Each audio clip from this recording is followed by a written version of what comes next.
SNX Marathi, Siddheshwar news express, सत्यासाठी SNX सोबत.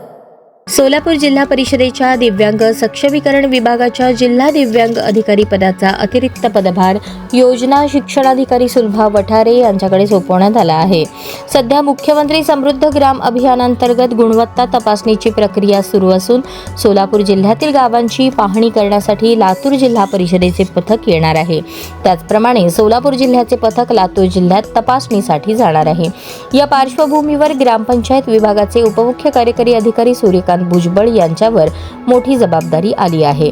त्यामुळे अतिरिक्त पदभार सांभाळणे शक्य नसल्याने त्यांनी जिल्हा दिव्यांग सक्षम अधिकारी पदाच्या जबाबदारीतून मुक्त करण्याचा प्रस्ताव मुख्य कार्यकारी अधिकारी कुशल जैन यांच्याकडे सादर केला होता. मुख्य कार्यकारी अधिकारी कुशल जैन यांनी हा प्रस्ताव मान्य करून भुजबळ यांना या पदभारातून मुक्त केले असून जिल्हा दिव्यांग कल्याण अधिकारी पदाचा अतिरिक्त पदभार सुलभा वठारे यांच्याकडे देण्याचा निर्णय घेण्यात आला आहे.